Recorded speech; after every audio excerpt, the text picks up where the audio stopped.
5 tipe dosen yang paling dihindari ngobrol oleh mahasiswa. Pernah nggak kamu pas lagi jalan nih di kampus, terus dari kejauhan kelihatan tuh ada siluet dosen yang lagi jalan ke arah kamu. Kamu langsung pura-pura sibuk buka HP, terus pasang earphone, pura-pura nelfon, bahkan pura-pura nggak lihat ada mereka di depan. Itu semua kamu lakuin bukan karena benci, tapi karena takut aja diajak ngobrol sama mereka. Ngobrol sama dosen tuh kadang kayak main tebak-tebakan, nggak bisa ditebak hasilnya.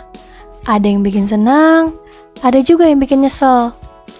Karena faktanya, nggak semua dosen cocok buat diajak ngobrol santai.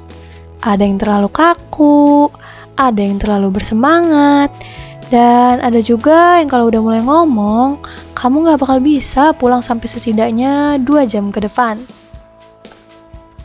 Di video ini kita bakal bahas 5 tipe dosen yang paling sering dihindari diajak ngobrol oleh mahasiswa. Let's go.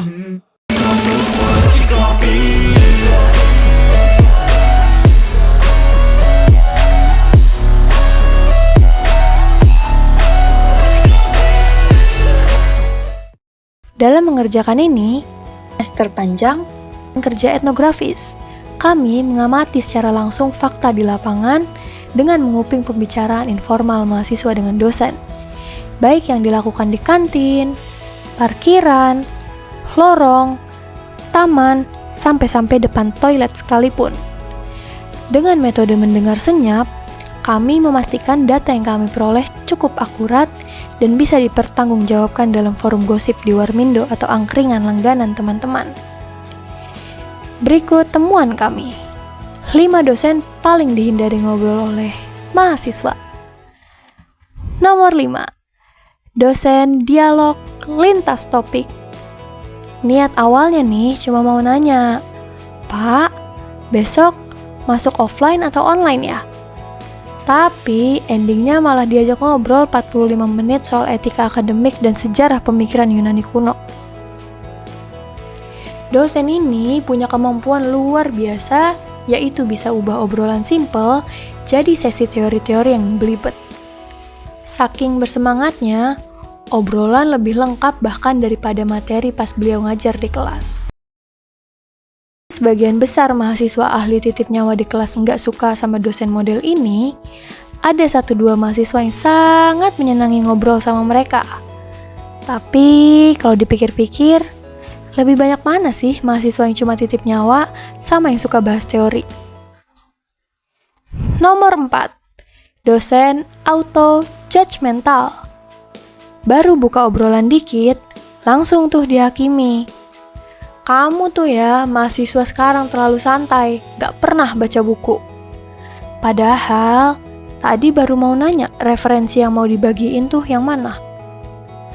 Dosen ini punya radar moral yang terlampau tinggi. Semua obrolan beliau anggap sebagai peluang buat ceramah kehidupan. Beliau nih agak susah bedain kapan harus ngisi kuliah atau kapan ngobrol dengan mahasiswa di lorong kelas. Semuanya dianggap sama aja, yaitu sebagai sesi khutbah Jumat. Secara umum, biasanya mahasiswa lebih deg-degan ngobrol sama beliau dibanding sidang skripsi. Bukan karena khawatir dapat petuah atau dikritik, tapi khawatir tampang mereka hari itu dinilai melanggar etika. Nomor 3. Dosen pembalap tong setan. Dosen ini spesialis muter-muter secara konsisten. Kalau kamu nanya A, jawabannya B. Lalu muter nih ke C. Habis itu belok ke D. Habis itu belok lagi ke A. Tapi kali ini beda fontnya. Pas kamu bilang, "Jadi gimana ya, Pak?" Nah, beliau nih jawab, "Ya kamu cari tahu sendiri, saya mah cuma kasih arahan." Beliau ini spesialis ngasih arahan abstrak. Kalau kamu melenceng, kamu bakal kena tegur. Ternyata kamu memiliki kemampuan menerima arahan yang rendah ya. Nah, giliran kamu gak sengaja ngawur, malah dibilang, Nah, ini baru sesuai arahan saya. Ngobrol sama dosen ini butuh kekuatan mental dan GPS intelektual yang kuat. Sama sedikit keberuntungan sih, soalnya kadang-kadang kamu malah benar kalau nggak sesuai sama arahan mereka. Nomor 2. Dosen storytelling unstoppable. Awalnya nih, ngobrol santai soal revisi bab 2. 5 menit kemudian malah cerita jadi nyambung ke masa muda beliau saat kuliah di luar negeri. Terus ketemu Profesor A. Lalu lanjut ke cerita pengalaman konferensi di Zimbabwe. Kamu bisa 30 menit sendiri ngobrol, tapi poin utamanya bukan tentang arahan skripsi. Dosen ini cocok nih kalau jadi narasumber podcast, tapi kurang cocok buat jadi pembimbing. Kita mahasiswa cuma bisa ngangguk-ngangguk, pura-pura nyatet, sembari berdoa biar segera ada jeda buat pamit dan kabur. Ending dari bimbingan, kamu yang ngerjain skripsi sesuai versi kamu sendiri.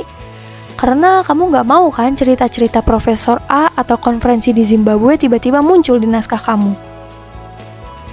Ranking pertama hasil observasi kami adalah nomor 1. Dosen serem tanpa alasan. Dosen ini nggak marah, tapi auranya bikin semua orang tertekan. Hanya udah kayak bisa baca pikiran kita yang belum mandi dan belum baca materi yang udah beliau share di grup WA 2 jam sebelum kuliah. Ngobrol sama beliau tuh penuh dengan tekanan. Kita nih udah siapin kalimat pembuka nih di kepala, tapi pas ketemu cuma bisa blank dan gelagapan.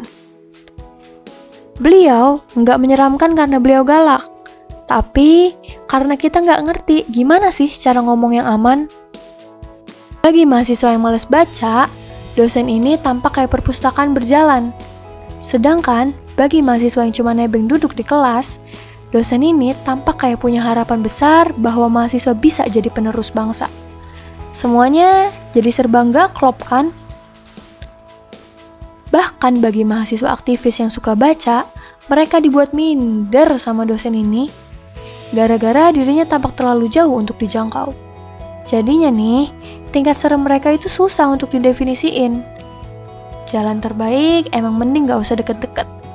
Meski kita tahu, dengan begitu kita jadi jauh dari pengetahuan. Tentu gak semua dosen kayak gitu. Banyak juga dosen yang justru enak banget diajak ngobrol, bikin diskusi jadi menyenangkan dan malah bikin kita semangat untuk kuliah. Tapi, mahasiswa tetap butuh insting kan buat bertahan hidup di perkuliahan, utamanya saat-saat udah nggak jam kuliah. Karena, ruang bertumbuh yang luar biasa sering kali ditemuin di luar kelas. Mahasiswa harus pintar-pintar beradaptasi. Temuin cara aktif bagaimana bisa dekat dengan dosen, sembari asyik menimba pengetahuan dari mereka. Dari kelima tipe tadi, kamu paling sering menghindari yang mana? Atau ada tipe dosen lain yang lebih menantang buat diajak ngobrol? Tulis di kolom komentar dan jangan lupa tetap sopan, tetap hormat, tapi boleh banget jaga jarak aman demi kesehatan mental. Jumpa di video semester panjang lainnya.